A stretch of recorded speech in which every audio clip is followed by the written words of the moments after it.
सवाल नंबर 1, यदि ईवीएम का विरोध और बहिष्कार कर बैलेट पेपर से चुनाव करा भी दिया जाए तो क्या सब ठीक हो जाएगा?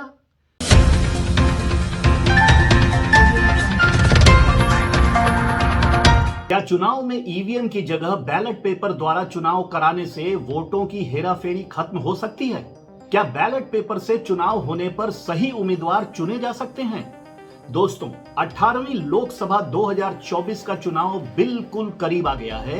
लगभग 100-125 दिन ही शेष रह गए। चुनाव की घोषणा अगले 1 महीने में किसी भी समय हो सकती है। सूत्रों के हवाले से 2024 की लोकसभा चुनाव अप्रैल महीने में होने की संभावना जताई जा रही है और इसकी तैयारी में भारत की सभी छोटी बड़ी राष्ट्रीय और क्षेत्रीय राजनीतिक पार्टियों सहित समाज कल्याण और जागरूकता के लिए काम करने वाली संस्थाएं भी पूरी ताकत से जुट गई हैं। सभी राजनीतिक पार्टियां अपने काम का लेखा जोखा दिखाकर और दूसरे राजनीतिक दलों की कमियां और नाकामियां गिनवाकर जनता का मन मोहने में लगी हुई है। मसलन भाजपा ने अयोध्या में रामलला का मंदिर बनवाकर एक संगीतमय प्रचार जो राम को लाए हैं हम उनको लाएंगे का संचार लोगों के बीच जबरदस्त तरीके से किया।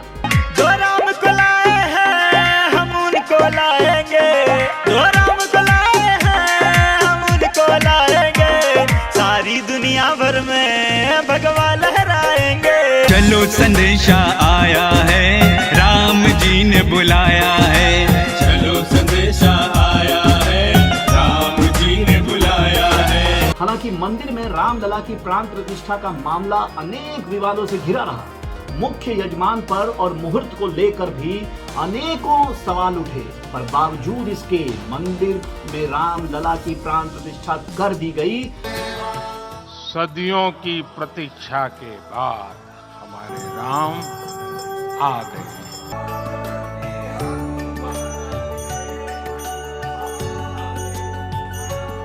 और राम के इसी मंदिर के नाम पर हिंदुत्व की एक जबरदस्त लहर चारों दिशाओं में दौड़ गई। तमाम विपक्षी दलों ने भाजपा पर राम के नाम पर राजनीतिक लाभ उठाने का आरोप लगाया। उधर भारत की मुख्य विपक्षी पार्टी कांग्रेस के राहुल गांधी अपने दल बल के साथ भारत जोड़ो न्याय यात्रा पर कूच कर गए और पद यात्रा के जरिए लोगों को समझाने में जुट गए कि कैसे हमारे अधिकारों का हनन हो रहा था और कैसे लोग न्याय से वंचित रह जा रहे थे।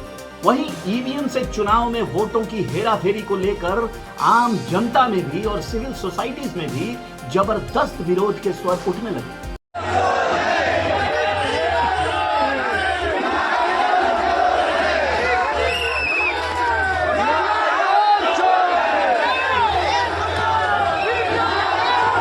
इस मामले में भारत सरकार के पूर्व सचिव और आईएएस के पद से सेवानिवृत्त ईएएस शर्मा ने अपने शिकायती पत्र के माध्यम से चुनाव आयोग को बताते हुए कहा कि ईवीएम बनाने वाली कंपनी भारत इलेक्ट्रॉनिक्स लिमिटेड में जिन भाजपा के पदाधिकारियों को बोर्ड ऑफ डायरेक्टर्स के पद पर शामिल किया गया है उन्हें तत्काल निकाल दिया जाए और इस जानकारी को जन साधारण के सूचनार्थ पब्लिक डोमेन में डाल दिया जाए। उन्होंने बताया कि इन डायरेक्टरों को ईवीएम और वीवीपैट के निर्माण में इस्तेमाल किए जाने वाले सभी उपकरणों और तकनीकी मामलों में हस्तक्षेप करने, यहां तक कि चिप और सॉफ्टवेयर का सोर्स कोड जानने और उसमें फेरबदल करने का पूरा अधिकार प्राप्त है। लिहाजा ईवीएम बनाने वाली कंपनी के बोर्ड ऑफ डायरेक्टर्स में एक ऐसे राजनीतिक दल के पदाधिकारियों के बने रहने से चुनाव में पारदर्शिता नहीं आ सकती है। वहीं दूसरी तरफ अन्य विपक्षी पार्टियों का आरोप है कि भाजपा चुनाव जीतने की नीयत से चुनाव में धांधली करने और आम जनता को गुमराह करने का काम कर रही है। विपक्ष के समाजवादी पार्टी नेता और उत्तर प्रदेश विधान परिषद सदस्य स्वामी प्रसाद मौर्य ने कहा कि प्रधानमंत्री नरेंद्र मोदी ने संसद में जो अपने अभिभाषण के दौरान अयोध्या में राम मंदिर के निर्माण और प्राण प्रतिष्ठा को लेकर कहा कि भगवान राम न सिर्फ अपने घर लौटे बल्कि एक ऐसे मंदिर का निर्माण हुआ जो भारत की महान सांस्कृतिक परंपरा को एक नई ऊर्जा देता रहेगा, वो सरासर गलत है। भगवान राम न सिर्फ अपने घर लौटे बल्कि एक ऐसे मंदिर का निर्माण हुआ जो भारत की महान सांस्कृतिक परंपरा को नई ऊर्जा देता रहेगा। स्वामी प्रसाद मौर्य ने सदन में प्रश्न उठाते हुए कहा कि भारत सरकार, भाजपा और विश्व हिंदू परिषद ने जो आरएसएस के साथ मिलकर रामलला की प्राण प्रतिष्ठा का कार्यक्रम किया और बेशुमार पैसे खर्च किए, उसकी आवश्यकता ही क्या थी? रामलला गए ही कहां थे जो उन्हें वापस बुलाया गया?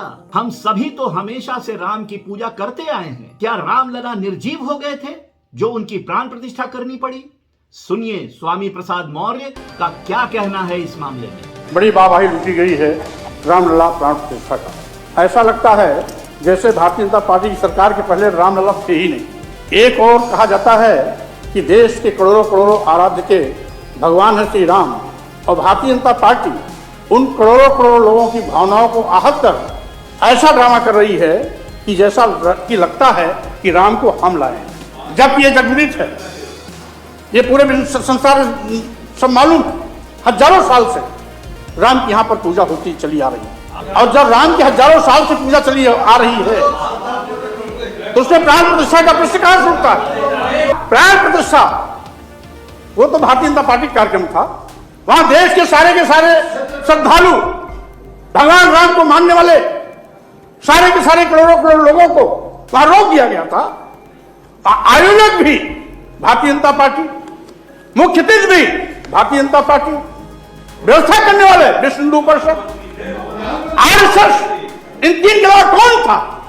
वो कोई सांस्कृतिक कार्यक्रम नहीं था, वो कोई सरकारी भी कार्यक्रम नहीं था, वो भारतीय जनता पार्टी, आरएसएस और विश्व हिंदू परिषद का कार्यक्रम था। यहाँ के लोगों को रोक दिया गया जो भगवान राम को आराध्य मानते हैं, उनको रोक दिया गया।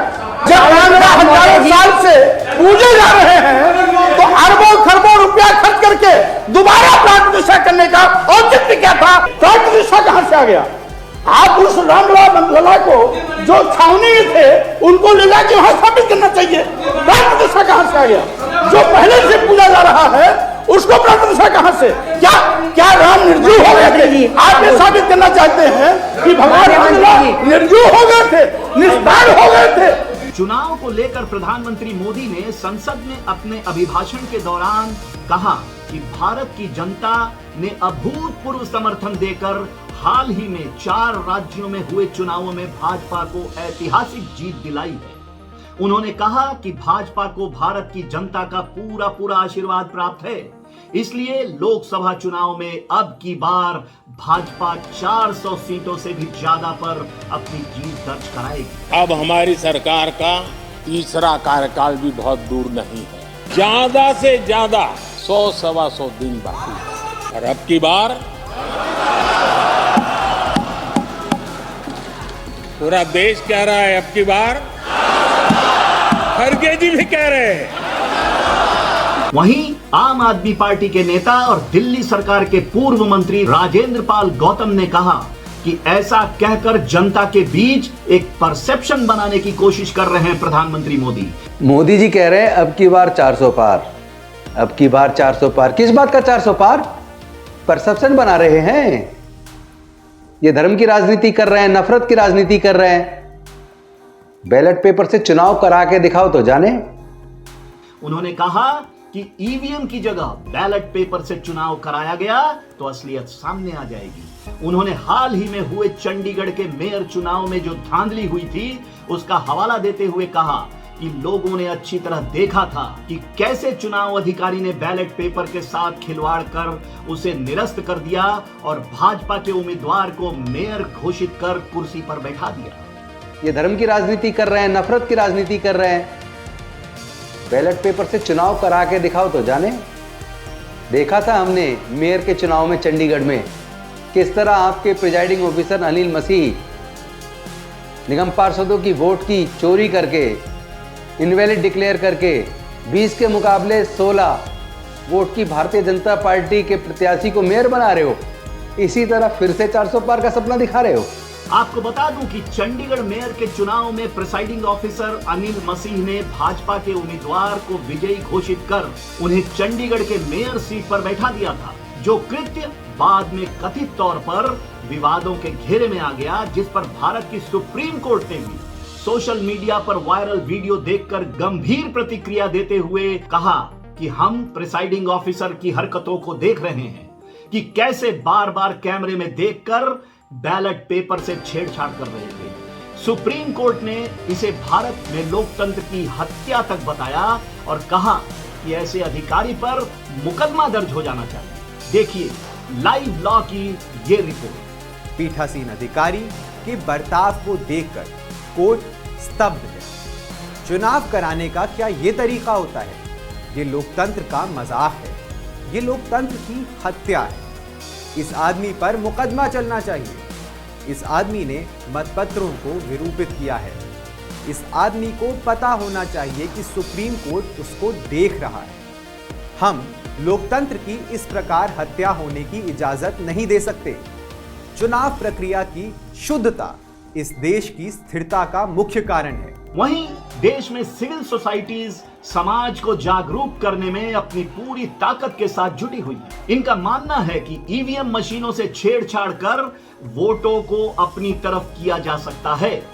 आज तुम इलेक्शन कमीशन पूरे गांव-गांव में बैनर लगा रहा है, दिखा रहा है कि ये बैनर लगा के ईवीएम मशीन में गड़बड़ी नहीं है, फलाना है, ठीक चुनाव है। गौर की दाढ़ी में तिरंगा थोड़ी देर पहले गोपाल जी ने कहा था, अगर तुम्हारी मशीन ठीक है तो तुम्हारी 15 लाख मशीन कहाँ है?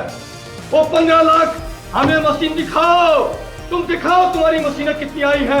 हालांकि चुनाव आयोग ने इस बात से पूरी तरह इनकार करते हुए सुप्रीम कोर्ट को आश्वस्त किया कि किसी भी प्रकार से ईवीएम मशीनों को ना तो हैक किया जा सकता है और ना ही कोई छेड़छाड़ की संभावना है। भारत के सुप्रीम कोर्ट के वकील भानु प्रताप सिंह के साथ एक विशाल आंदोलन इस बात को लेकर चलाया जा रहा है कि चुनाव में ईवीएम का बहिष्कार कर बैलेट पेपर से चुनाव कराया जाना चाहिए।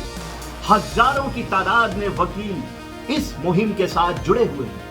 ईवीएम हटाओ, संविधान बचाओ, संविधान बचाओ, संविधान बचाओ, ईवीएम हटाओ, देश बचाओ, देश बचाओ, देश बचाओ। जय भीम, जय भीम, जय भीम, जय भीम, जय भीम, जय भीम, जय भीम। महात्मा गांधी अमर। ईवीएम के विरुद्ध आंदोलन के मुख्य आंदोलनकर्ता वकील भानु प्रताप सिंह ने बताया कि ईवीएम मशीनों से चुनाव में किसी प्रकार की पारदर्शिता नहीं है।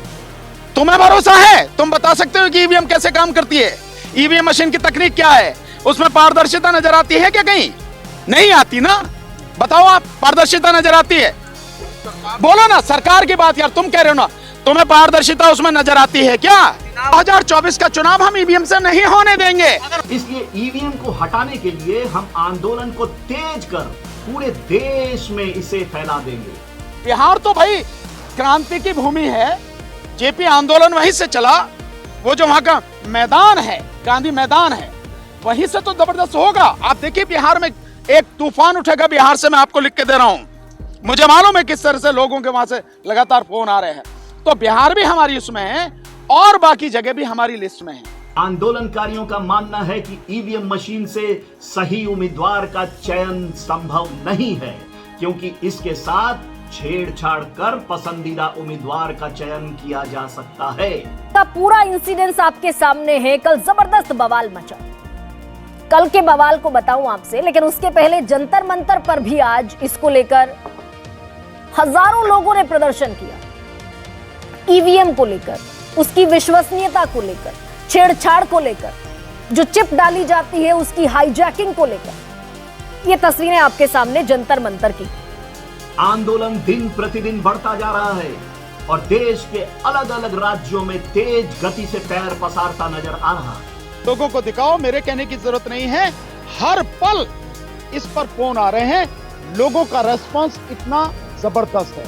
विपक्ष गठबंधन इंडिया ने ईवीएम पर कहा कि जिसने हमारे हक और अधिकारों को छीना है और हमें गुलाम बनाने का काम किया है, हम उसे हटा कर रहेंगे। और आज सड़कों पर ईवीएम को हटाने के लिए जन सैलाब उमड़ पड़ा है।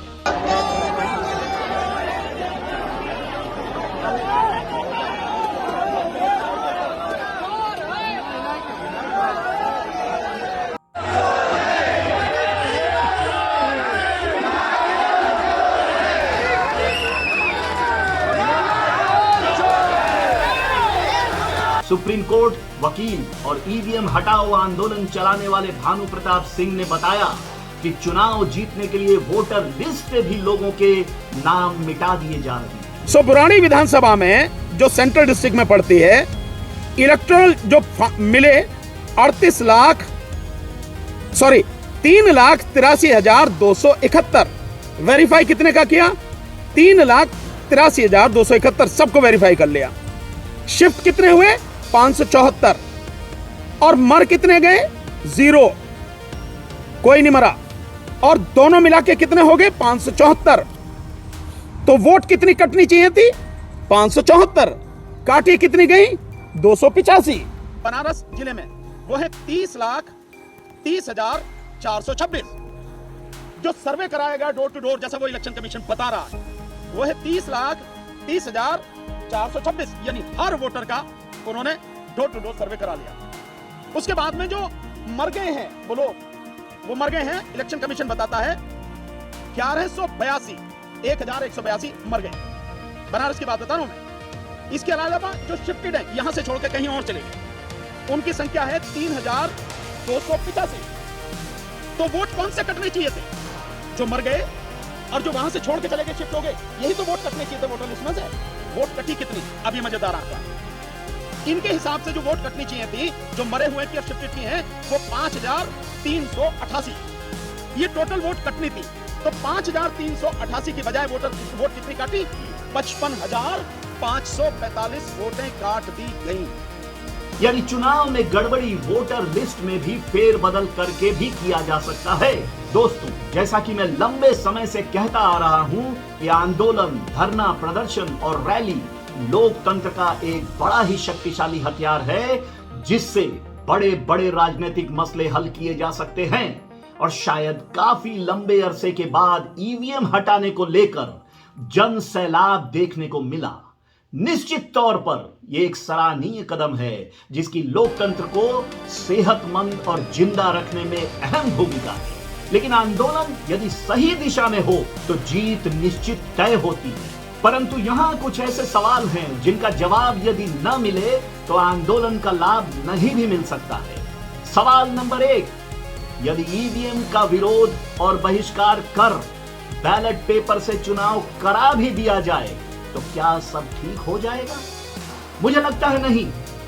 हाल ही में चंडीगढ़ में मेयर का चुनाव हुआ। आपको बता दूं कि चंडीगढ़ मेयर का चुनाव ईवीएम से नहीं बल्कि बैलेट पेपर से कराया गया था। हमने, आपने और सबने, यहां तक कि सुप्रीम कोर्ट ने इस चुनाव में प्रिसाइडिंग ऑफिसर को बैलेट पेपर के साथ छेड़छाड़ करते देखा भी और इसे लोकतंत्र की हत्या भी बता दिया। अब सवाल यह है कि यदि चुनाव बैलेट पेपर से सही होता है तो जो चंडीगढ़ में हुआ वो क्या था? सवाल नंबर 2 तब उठता है जब भानु प्रताप सिंह एक बड़ा खुलासा करते हुए बताते हैं कि चुनाव जीतने के लिए वोटर लिस्ट के साथ भी छेड़छाड़ किया जा रहा है। अब यदि वोटर लिस्ट में भी अपनी मर्जी से फेरबदल किया जा रहा है तो उसमें ईवीएम का क्या रोल है, या फिर बैलेट पेपर की क्या भूमिका है? भानु प्रताप सिंह का वोटर लिस्ट को लेकर यह बड़ा दावा एक बड़े सवाल को जन्म देता है। ऐसे में सही चुनाव के क्या मायने हैं? सही चुनाव कैसे कराया जा सकता है? क्या ईवीएम हटाकर बैलेट पेपर से चुनाव करा भी दिया जाए तो क्या जो चंडीगढ़ में मेयर चुनाव में बैलेट पेपर के साथ छेड़छाड़ देखा गया, उससे क्या बैलेट पेपर की विश्वसनीयता पर सवाल नहीं उठता?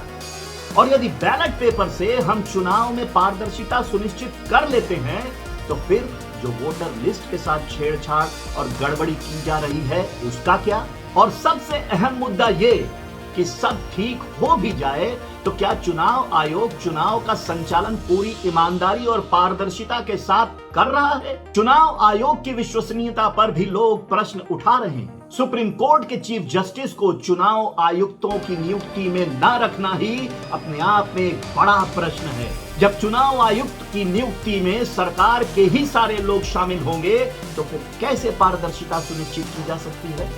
लेकिन यहाँ बड़ा सवाल ये है कि चुनाव आयुक्त की नियुक्ति को लेकर विपक्ष की ओर से कोई आंदोलन नहीं, वोटर लिस्ट में गड़बड़ी को लेकर भी विपक्ष की ओर से कोई आंदोलन नहीं दिखा, चंडीगढ़ मेयर चुनाव को लेकर भी विपक्ष की ओर से कोई आंदोलन नहीं दिखा। आंदोलन किया भी गया तो भाजपा के कार्यालय पर।